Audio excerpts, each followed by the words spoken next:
A one and a two and a chick-a-boom a chick.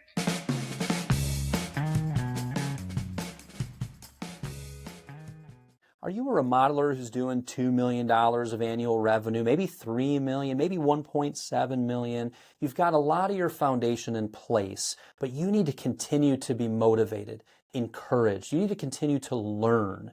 You need to set clear goals and have some accountability.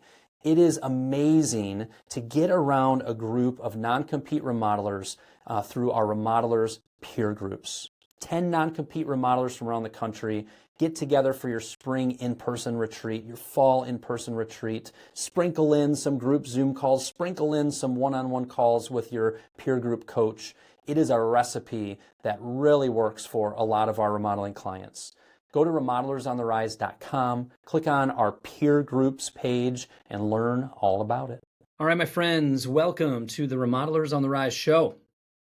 Today, we have something titled Top 10 Ways to Stay Upbeat Instead of Beat Up. Now, where is this coming from? Mixed bag out there, folks. It is a mixed bag out there. And whether you are sitting there going, I don't even know what you're talking about. Business has never been better. Leads are plentiful. Conversion of leads to paying projects is great. All is good. Mazel tov. You'll still hear some ideas in here that might be helpful. Or some of you may be kind of sitting there a little lethargic going, things are harder. Leads aren't coming in as well as I want them to. Sales are a little bit harder to get across the finish line. And sometimes when we get in that mindset, we can get a little lethargic. We can get a little Debbie Downer. Anybody seen that SNL skit? It's very funny. It's always funny every time you turn it on. Get a little Debbie Downer. Get a little frustrated, flustered.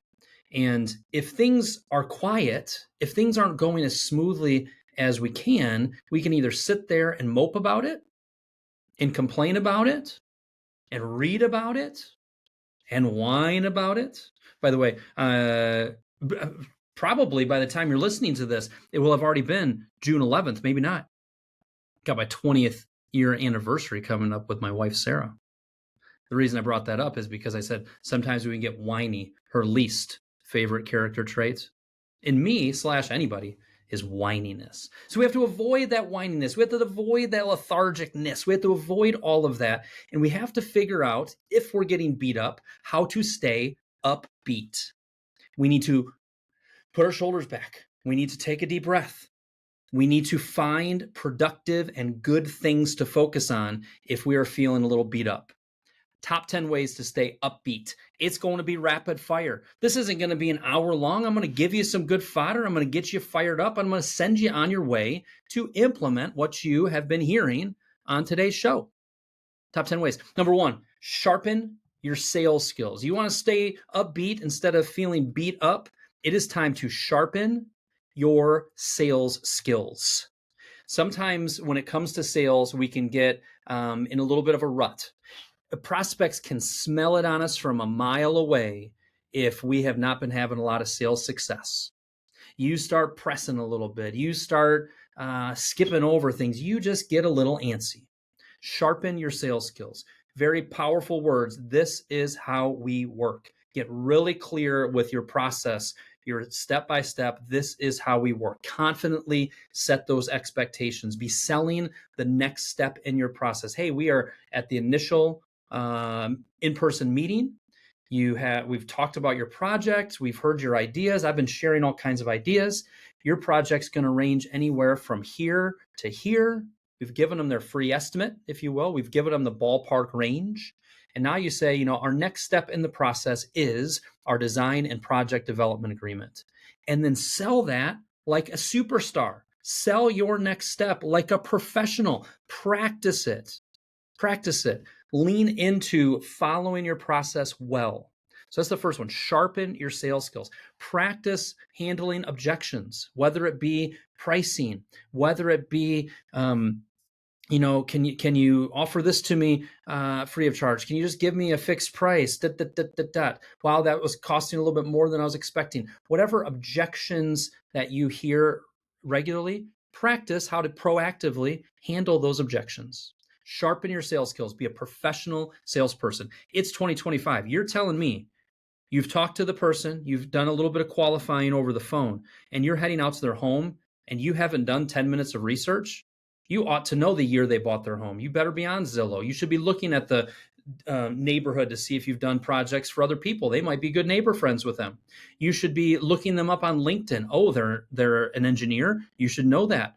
You should be Facebook viewing them a little bit. I used to say Facebook stalking, not Facebook stalking. You should be on Facebook. You should know how they roll a little bit, what their interests are. You have at your disposal a plethora of knowledge about your prospects and their home and their jobs. Learn about that so that you can be a professional salesperson. Sharpen your sales skills. That's one way to stay upbeat instead of beat up. Bam. Number 2, like I said, we're going to rapid fire. Use technology to keep things moving. Use technology to keep things moving. When you book that next meeting after you finish your existing meeting, you need to use Zoom more often. You should be doing some virtual consultations. When you update the design or you've updated the estimate, you don't need to waste their time or waste your time and set up an in-person meeting that might take another week. Set up a 30-minute Zoom call. No, do not email it to them. Set up a Zoom call. People know how to log into Zoom very easily. Set that up. Get the next step set. Use technology to speed up the cycle time, the amount of time it takes you to take them from initial appointment to sign contract. Use Loom, Loom, loom.com. It can record your video. It can record your screen. Hey, we made some updates to the proposal. What you're going to see here is what we talked about at our last meeting. Fill in the blank, fill in the blank. You'll also see down here we have 2 options. If you go with option A like we discussed, here's what it would be. If you go with option B, here's what it would be. We really would encourage you to do the following. Use technology like that. Record a 2-minute Loom video, super effective. Use Zoom to set up appointments to go through things. Use technology to keep things moving. Train your team and your clients how to use digital skills to keep things, tools to keep things moving. A lot of you use JobTread or similar project management. A lot of approvals, payments can happen that way. Approval of change orders, approval of estimates. Use technology to keep things moving. So that's number 2, how to stay upbeat instead of beat up. Use technology to keep things moving. Bada bing.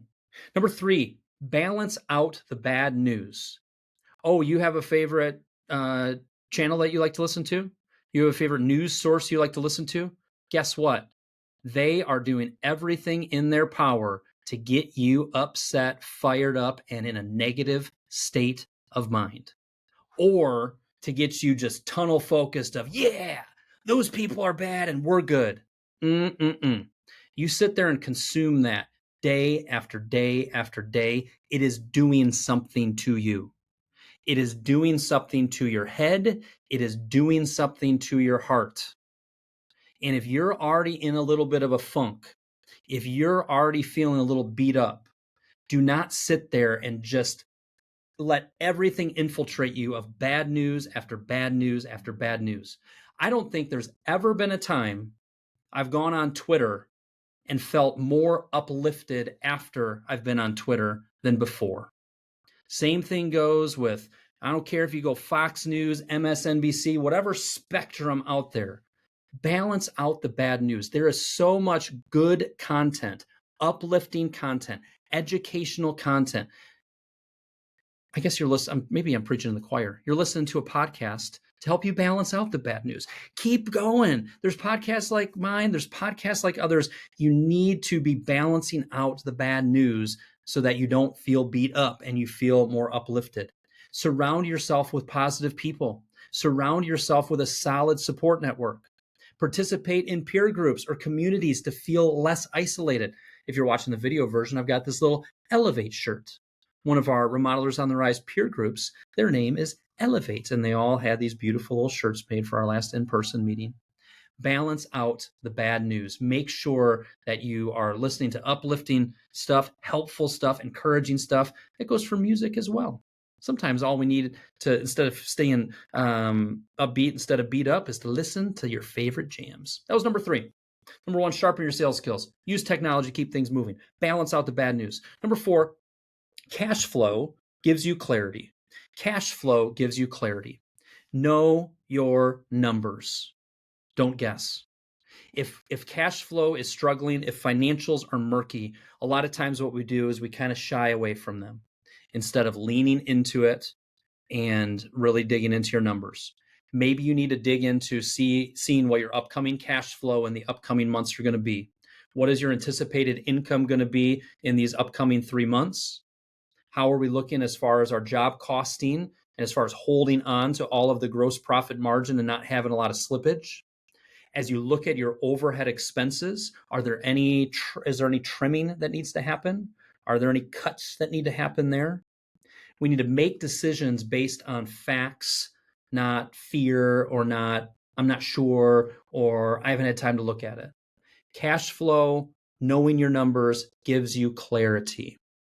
So just think for a second. What part of your financials do you need to lean into and understand better for more peace of mind so that you're not feeling beat up and you're feeling a little bit more uplifted? Ooh, I just gave you 3 seconds to think about it. You can even pause the podcast. All right. 10 ways to stay upbeat instead of beat up. We're on number 5. Identify an area of weakness and improve it. Take advantage of if things are a little slower than when they're going guns a-blazing. Take advantage of the slowdown to work on your business. I talk to a lot of remodelers, and often what I see is we have too many things on the business that we're trying to do at once. Pick one of them. It could be job costing. It could be your estimating system. It could be your client follow-up. I just got an email from, hey, MJ Kitchens. From MJ, they're working on a nice pre-construction meeting email, a nice email that they can send to a client that says, hey, in the next week or two, we would love to set up a pre-construction meeting. Here's what we're going to cover. Can you reply back with a day and time that works for you? That is a beautiful little system improvement. That is a beautiful little on the business improvement that you can lock in and do for every project in the future. Pick something small like that. Drive that through to completion. Make sure it's part of your checklist. Make sure it's part of your process. Automate it the best way you know how. And pick one small thing and implement it. We have too many half-finished projects out there when it comes to on the business. So identify an area. Number 5, identify an area of weakness and improve it. Choose one thing, dig deep, implement, and make real progress on it. Hey, if you're listening to this, it might be too late this time around, or we might still have a few slots open. We're starting 2 new peer groups, one being led by the brilliant Brian Sebring, and another one being led by the brilliant Curtis Lawson. At the time of this recording, we have a few spots left. Most of them are already grabbed by remodelers across the fruited plains. But if you go to remodelersontherise.com and you click on peer groups, take a look at it. Would love to have you. That was number 5. Number 6, develop your marketing plan. How to feel upbeat instead of beat up. Lean into marketing. Put that marketing hat on more often.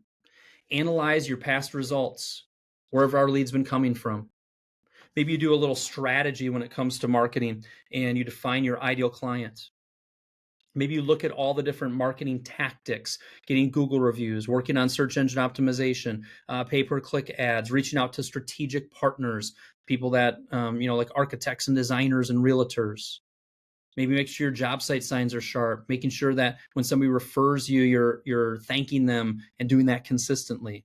Look at all those different tactics. Which one have you neglected? Which one do you need to re-engage with?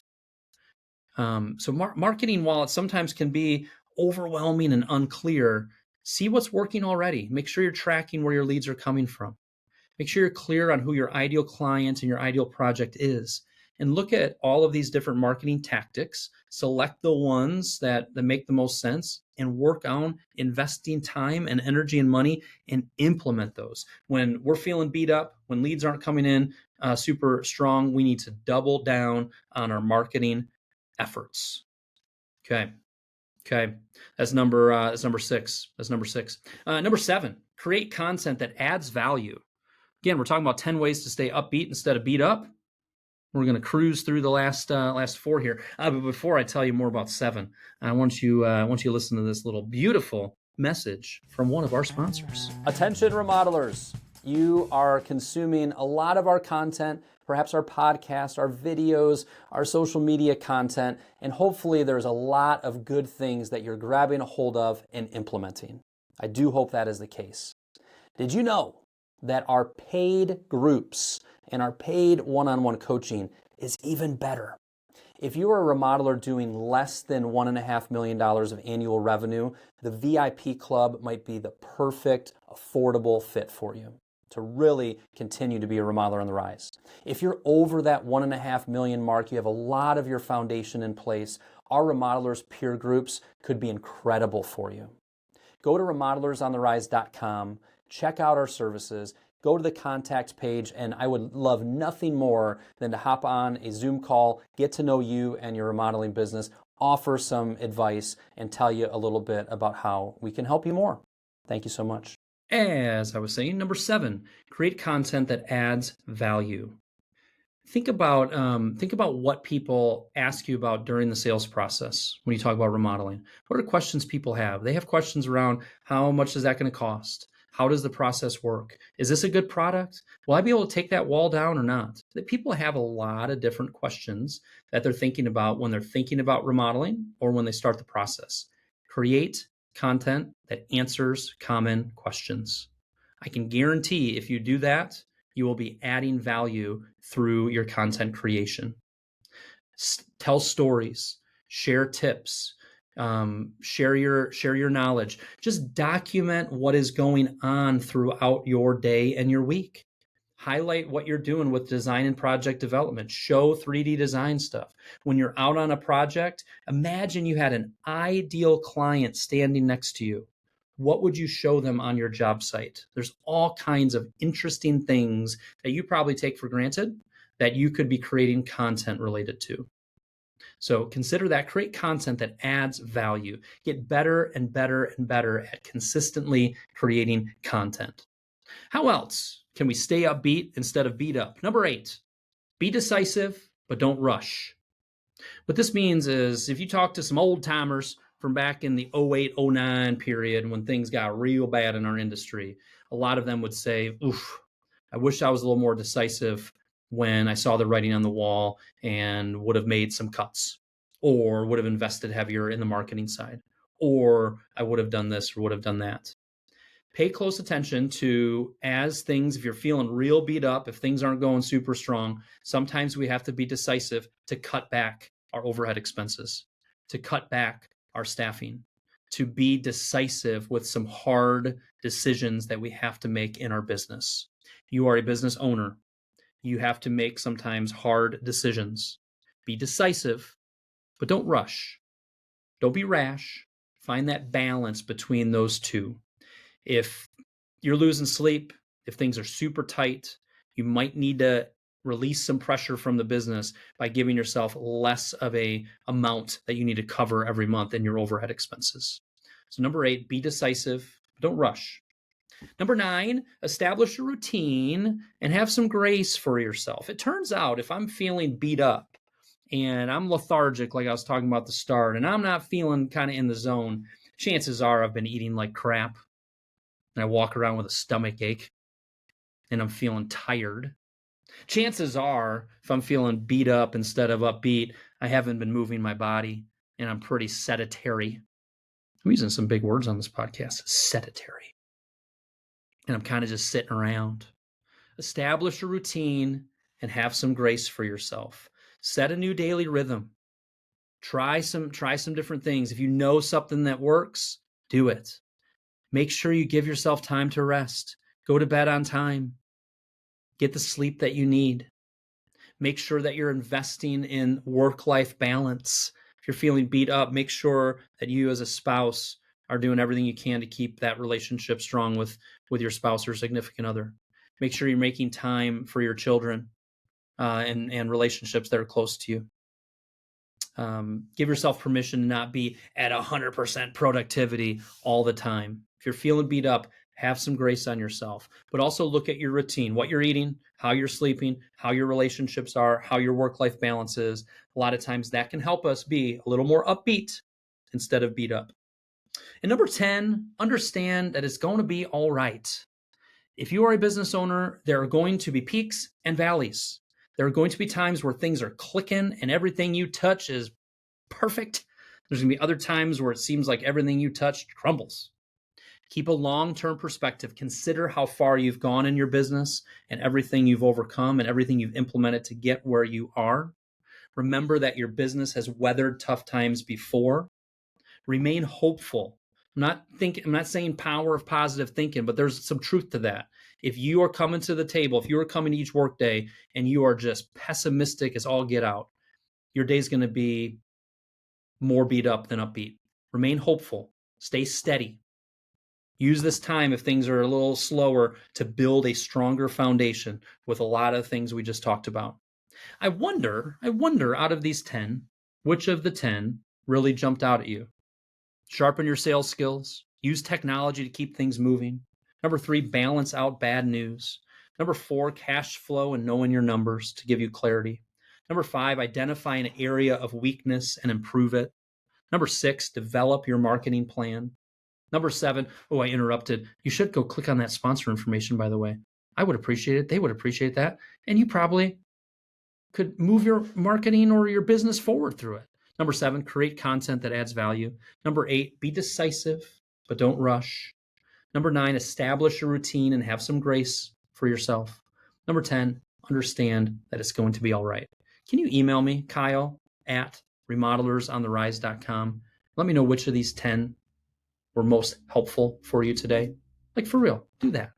You can also leave a little review on your little podcast app that you're listening to this. If you enjoy the Remodelers on the Rise show, it helps others find it. But more than that, shoot me an email. Let me know which of these 10 were most helpful to you. I'll talk to you soon. Reach out anytime.